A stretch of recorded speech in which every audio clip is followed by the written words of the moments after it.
е зборот латинско потекло што означува обземеност, инсистирање, компулзија, значи принудување, присила. Перфекционизам, преокупираност со детали и правила, тврдоглавост и контрола се некои особени на обсесивно-компулзивна личност. Тие водат уреден живот исполнет со правила, детали и дисциплина. Обсесивно-компулзивно пореметување, ОКП, спаѓа во невротски, анксиозни пореметувања, а се карактеризира со трајна преплавеност од интензивни и рационални стравови. ОКП се разликува од другите анксиозни пореметувања како што се фобијата, паничните напади, понесаканите повторувачки присилни мисли, обсесии. Обсесивни мисли. Обсесивните мисли треба да се разликуваат од секојдневните грижи и проблеми. Тие се поврзани со специфична содржина и стравови, од кои личноста треба да избега или да ги потисне. Единствен начин да се ослободи од таквите мисли е да се изгради секојдневен ритуал кој помага да се намали стравот, а опасноста да се избегне. Доколку некој се плаши, например, од болест, може обсесивно да ги мие рацете и со тоа да го неутрализира стравот. Личноста при тоа согледува дека овие ритуали се претерани и неразумни, но верува дека мора да ги изврши доколку сака да ја намали опасноста и да ја намали анксиозноста. Поради снижениот степен на контрола, ваквите активности и ритуали се нарекуваат компулзивни, односно принудни. Значи, обсесии се присилни мисли, ментални слики, пориви кои се јавуваат одново и одново во менталниот живот на личноста, а кои таа ги доживува како застрашувачки. Обсесиите не зависат од волјата и често оној кој ги доживува е свесен за нивната претераност, критичен е во однос на нив, но не може да се ослободи. Значи, обсесивно-компулсивното расстройство спаѓа во групата на невротски расстройства и е специфичен како во поглед на етиологијата, значи на настанокот, така и во однос на симптомите, каде што најчесто се манифестира преку обсесивни мисли, значи наметнати, и се појавува страв, потоа се појавуваат компулсиите како начин на растаретување од тој страв. Тоа е нека генералната дефиниција за ова расстройство, иако по своите специфичности, симптоматологијата на која што се манифестира, велиме дека е многу посложено од оние невротски расстройства како што се фобиите, хистеријата. Значи во поглед на манифестирање на симптомите кои што се појавува обсесивно-компулсивното расстройство, значи 80% велиме дека имаме обсесивни мисли, чувството на страх, анксиозност кој што се појавува и компулзиите. Меѓутоа, 20% се појавува само обсесивни мисли или само компулсивни действија. Обсесивните мисли се однесуваат најчесто поврзани се со религиски содржини, со некои нивни размисли кои што уште да речеме од детство постојано им се наметнува во однос на стравот што ќе биде со моите родители, да не им се случи некаква несреќа, поминува долго време во создавање на катастрофални фантазии за таа ситуација или велиме обсесивни поттикнувања да имаат едни шеми на кои што создаваат преброј, најчесто се поврзани со броеви, број 3, 7, 10, кои што се нивни магиски броеви, се додека не ги поминат на ниво на мисла во некакви нивни шеми, кои што додека не го поминат низ тој процес, не можат да се растерат од таа напратост. Секогаш во позадината имаме страв, анксиозност, ако овие мисли ги се реализираат, меѓутоа нивото на овие мисли може да биде и со како што кажав, и со бизарни содржини, да бидат поврзани со кажување некаква пцост, со сексуални имање на сексуален контакт со членови од семејството, значи тие се наметнати и бизарни мисли кои што самите се згрозуваат од тоа што го помислуваат, меѓутоа не можат да се растеретат бидејќи тоа е една автоматска мисла. Од друга страна, затоа кај други луѓе се појавува па само компулзиите, значи ритуалите на миење, ритуалите на настредување, на пребројување, кои што ги исцрпуваат и после тоа се појавува едно депресивно исцрпено расположение, бидејќи целата енергија ја вклучиле таму. Меѓутоа во најголем број, значи од клиентите кои што доаѓаат со обсесивно компулсивното расстройство се поврзани, значи обсесивните мисли и компулсивните действија. Компулзија е присилно дејство, повторувачки и рационални однесувања кои личноста чувствува дека мора да ги врши, со цел да ја намали анксиозноста која пак е предизвикана од обсесивните мисли. Компулсивното однесување има за цел да ја намали напнатоста, да произведе чувство на улеснување и релативна сигурност, барем за одреден период. Некои од компулзиите се ритуални действија, изведување на определени действија со посебен редослед или одреден број пати, уредување на околината на посебен начин, обсесивно чистење, проверување на веќе завршените работи, проверување по неколку пати дали е исклучено по дома и дали е заклучена вратата, броење на бандери, прескокнување на коцки по улица, собирање на регистарски броеви и друго. Содржината на обсесијата може да биде различна. Често е поврзана со актуелни случувања во животот на личноста. Таа може да биде врзана за религија, болести, временски непогоди и слично. Во пракса, најчесто се среќаваат обсесии во врска со губење на контрола, смрт, детали и симетрија, чистота и ред, зарази и вируси, губење на самоконтрола, сексуални и агресивни содржини, одлуки кои треба да се донесат. Присутен е и стравот од неконтролирана агресија и повредување на други, како и страв од општествено неприфатливи однесувања. Неуспехот во формирање на компулзија често доведува до анксиозност или паника, а животот заробен во ритуали доведува до депресија. Многу луѓе живеат со овој тип на проблеми долги години без да побараат помош. Од друга страна, може да се случи на секого да му се вратат одредени мисли кои не влијаат на работата и функционирањето на поединецот. Например, на многумина од нас ни се случува да ни проаѓа мислата дали ја заклучивме вратата на излегување, но откако ќе се заврши една проверка, мислата повеќе не е присутна. Ова не се подведува под ОКП. Меѓутоа, кога е во прашање ОКП, да се провери еднаш не е решение. Обсесивните мисли се многу поупорни, повеќе вознемируваат, па со самото тоа се потребни покомплексни и подолготрајни ритуали. Тоа се ритуали кои одземаат многу време на дневно ниво и го попречуваат секојдневното функционирање на единката и на семеен и на општествен план. Значи, во однос на настанокот, смета дека има повеќе фактори. Едната страна е биолошките фактори, наследните, дека често да во овие семејства се пронајдени, значи блиски роднини и родителите кои што имаат одредени карактерни црти, како што е перфекционизмот, тенденцијата кон ред, среденост, кон дисциплина, контрола, да ќе влие кај едно дете да се учењето многу често наставниците,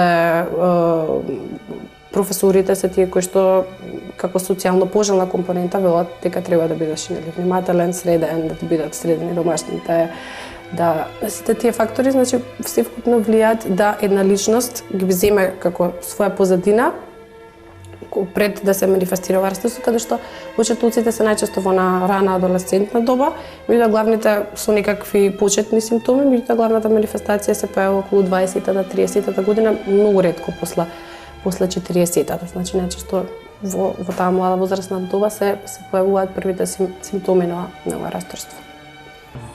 Некои знаци кои укажуваат на обсесивно-компулсивно пореметување. Преокупација со ред, организација, детали, правила или распоред до таа граница што ја смалува активноста и продуктивноста, а како последица на тоа е слабо функционирање на сите животни полиња. Перфекционизам кој смета на отпочнување и завршување на било која задача, изразена посветеност на работата и работните задачи без одмор и опуштање, нефлексибилност во мислењето и однесувањето, однос со другите. Обсесивно-компулсивните личности се дисциплинирани до ригидност, која е очигледна во однесувањето. Кон другите се однесуваат на однапред утврден начин и не можат лесно да се опуштат во контактите со другите, зашто постојано се грижат да не пропуштат нешто да направат. Таквите однапред утврдени ритуали не ја земаат во предвид реакцијата на другиот.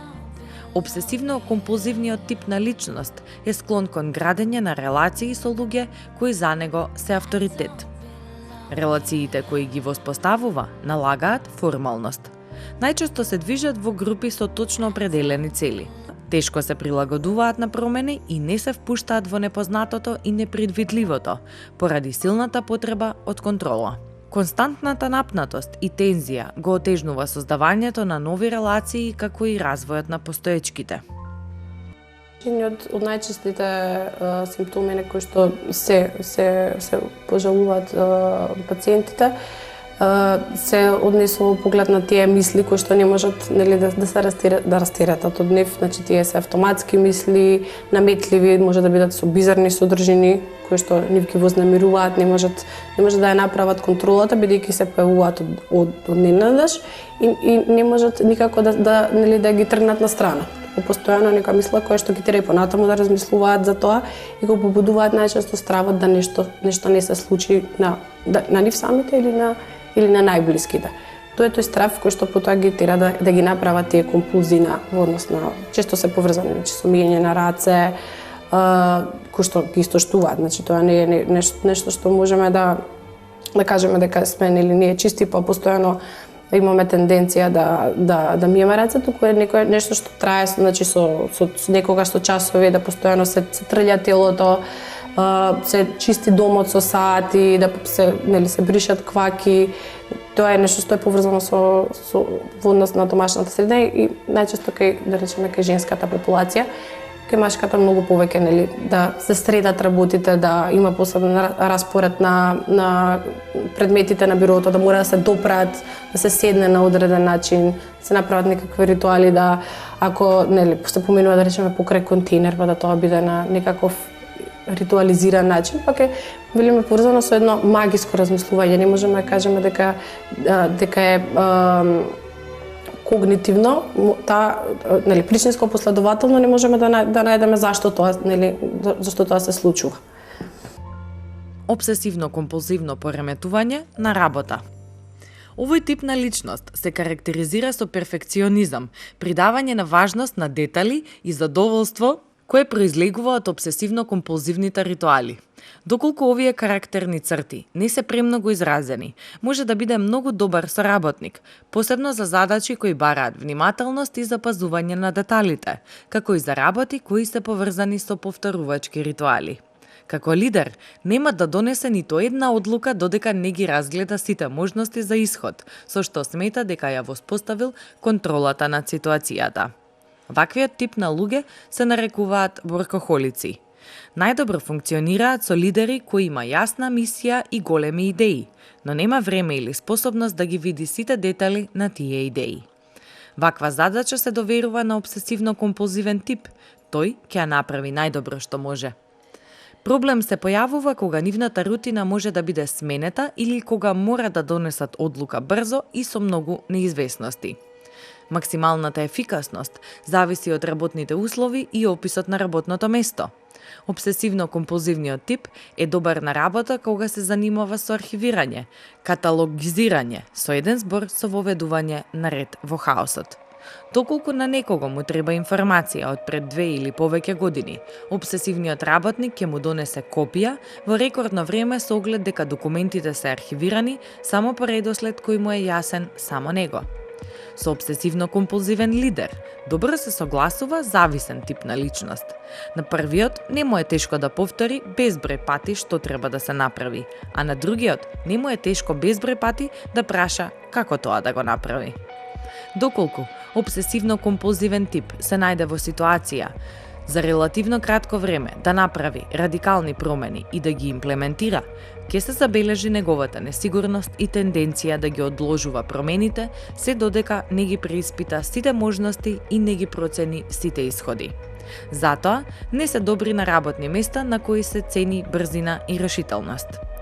Ваквиот тип на лидер не ги експлоатира своите подредени и никогаш нема да бара од работникот да работи повеќе отколку што тој ќе работи.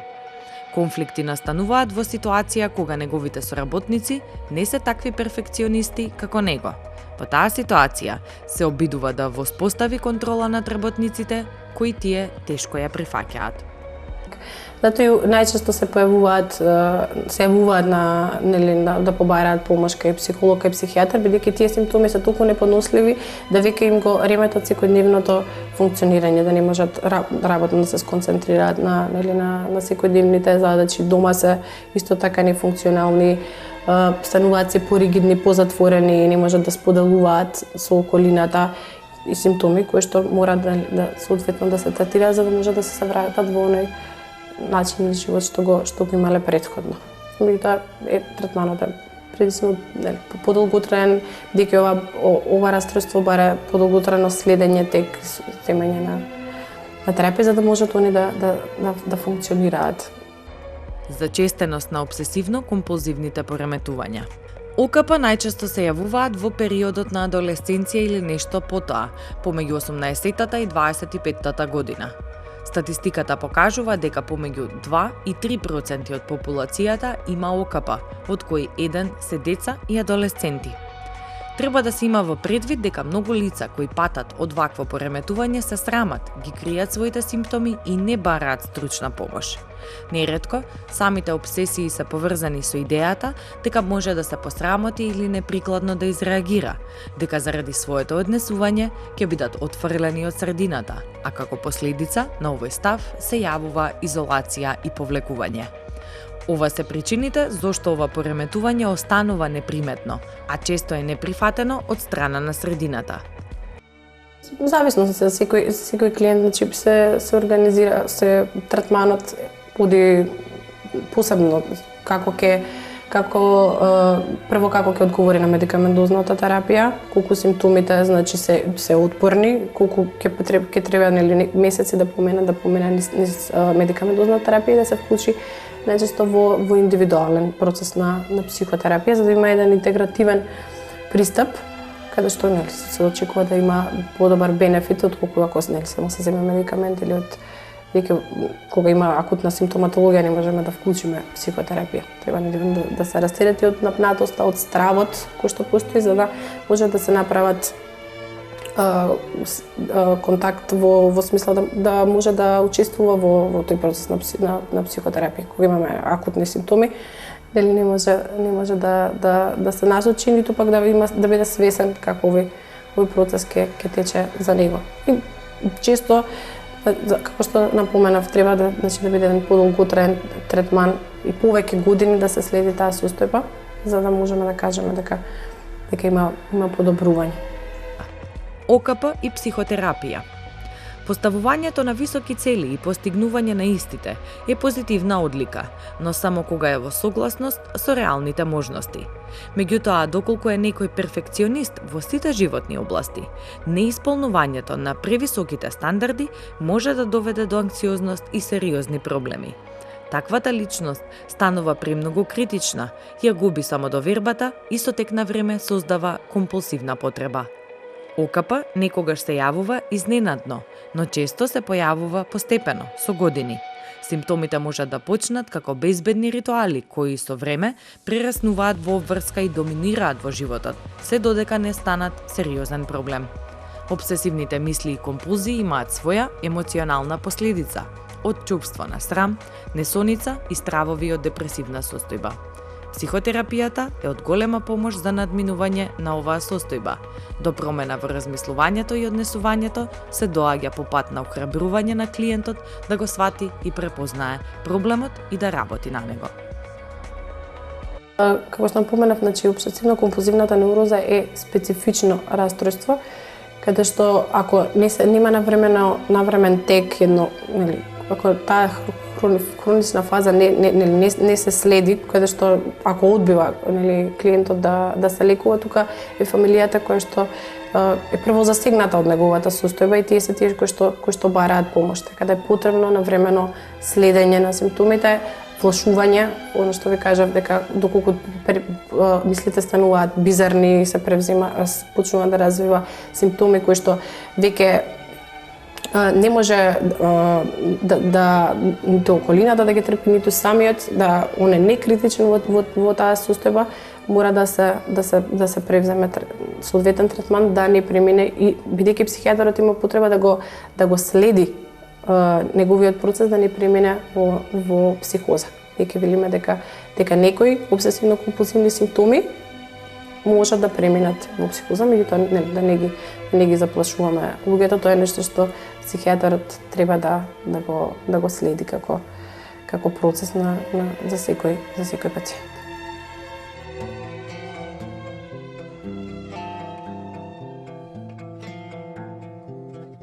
Обсесивно-компулзивно расстройство. Станува збор за анксиозно пореметување карактеризирано со наметнати мисли кои продуцираат анксиозност и со репетативни однесувања. Значи, перфекционизмот самиот по себе, велиме дека е една карактерна црта која што горе-долу го имаме кај нормална здрава индивида, меѓутоа степенот на патологија е кога ова преминува во еден интензитет кој што организмот веќе не може да го исконтролира. Тоа е составен дел од личноста и тогаш велиме дека овие личности имаат постојана тенденција кон ред, кон среденост, кон дисциплина, контрола, стануваат ригидни. Тоа е веќе пореметување на личност или една кастична личност. Меѓутоа, разликата помеѓу обсесивно-компулсивното расстройство е каде што мислите, значи стравот и компулзиите се доминантни, а овде веќе станува карактерна црта која што е во склоп на личноста. Значи, он функционира и тоа е за него сосема во ред. Околината најчесто е некој што им пречи, нели, да постојано ги тероризираат дома и ако нели, авторитети ги тероризираат своите вработени во поглед на ширење на нивниот перфекционизам, они не чувствуваат дека тоа е нивно его дисторно одушување. Значи, тоа е во склоп на нивниот его систем.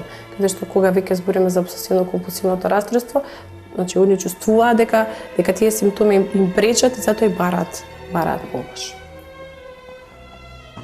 На повторените однесувања се базира врз основа на погрешно научено мислење и однесување кон некои ситуации во животот.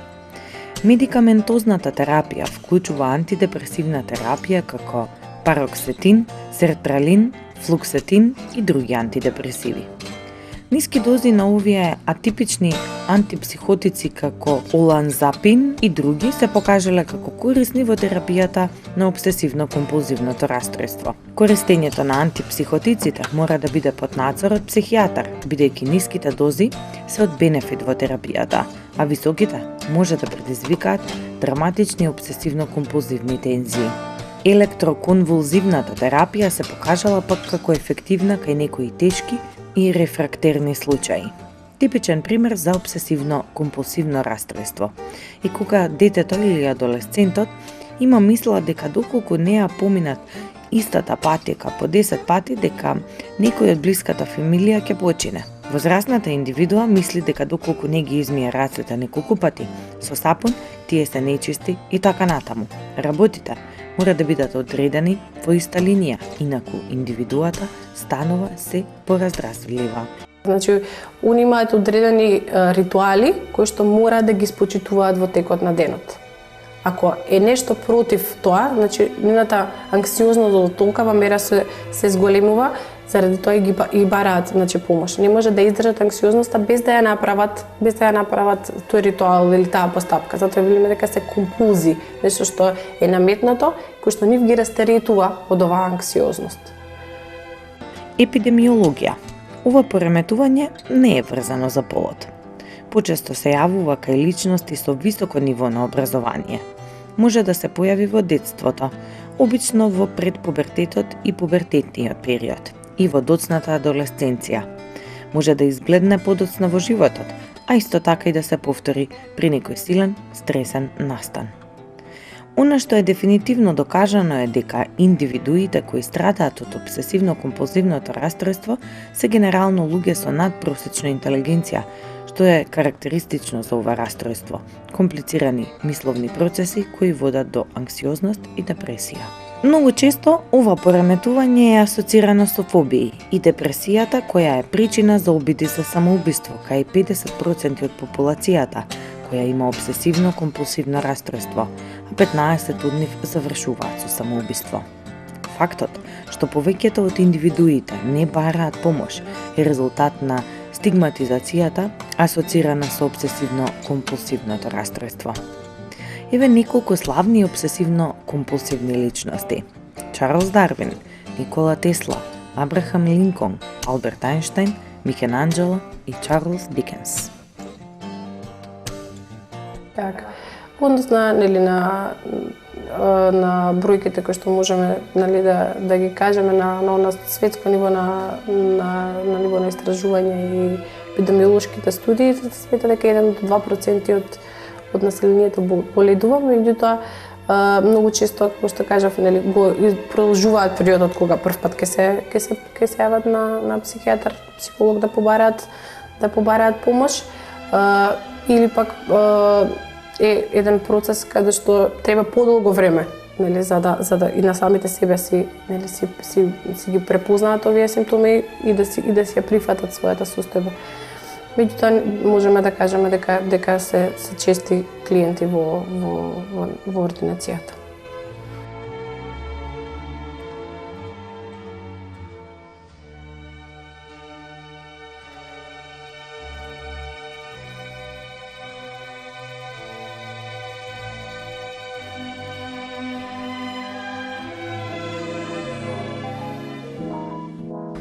Перфекционизам. Дали и вие сте заразени? Не плашете се од совршенството. Никогаш нема да го постигнете, рекол Салвадор Дали. Но во многу од нас живее мал мачител кој постојано не тера кон нешто подобро. Опуштете се, не постои совршена имагинарна слика која е подобра од несовршениот живот што во моментов ви се случува. Светла слика, имагинарна еднина. Многу луѓе на плеките носат мал мачител, критичар, кој никогаш не е задоволен и постојано ги турка понатаму, за да се постигне највисокото и најдоброто ниво, за да се постигне совршенството. Тој е како маратон без крај. Во мојата глава, како слепа точка во окото, е имагинарна цел, совршена визија на изглед, успех, односи, живот. Оваа цел не мора да биде секогаш свесна. Обично е скриена некаде во главата, испреќа сигнали, произведува слика на животот каков што треба да биде и не повлекува кон него. Како што се молците привлечени од светлината на уличните светилки, така и ние сме привлечени од светлите слики поврзани со имагинарната иднина, во која владее совршенството. Но животот не може да се стави во некаква рамка. Умот, без разлика колку и да е креативен, не е во состојба да произведе една слика во која може да се смести целиот живот. Животот е магичен, непредвидлив и мозокот не може да го детерминира. Кога соседот ќе погледне, да има што да види. Стремежот за совршенство често создава црно-бели размислувања, кои се базираат на фразата «се или ништо». Ако не е совршено, тогаш тоа не е она вистинското. А кога од впечатокот зависат многу работи, тешко е да се ризикува. Постои страф од правење на грешки, што уште повеќе го инхибира и го спречува сето ова да се случи. Перфекционизмот може да биде насочен кон некоја област од животот. Тоа може да биде некое достигнување, изглед, односи, морал. Перфекционистите се фокусирани на постигнување на резултати и кога тоа нема да успее, тие стануваат нервозни и депресивни. За блескава цел, успех на работа или успех во текот на студирањето, плаќаат премногу висока цена која се манифестира со загриженост и вознемиреност, кој ги води во точно спротивна насока, кон неуспех. Кога сликата за сопственото совршенство е поврзана со изгледот, тука е огледалото наместо најдобриот пријател. Таа слика за сопственото совршенство не застанува само на изгледот, туку се шири во концентрични кругови, на куќата, на автомобилот, на градината, на децата. Се што треба да биде идеално. Кога соседот ќе погледне, да има што да види. Кога перфекционизмот се фокусира на интерперсоналните односи, постојат илјадници правила за тоа како човек треба да се однесува и што треба да направи за да се функционира како што треба. Таков вид на желба за совршенство често ги прави луѓето да бидат осамени, бидејќи тие почнуваат да ги избегнуваат другите, за да не ги разоткријат нивните слабости, несигурности. А токму преку откривањето и прифаќањето на нашите сопствени недостатоци, ние можеме да создадеме пријатни човечки односи.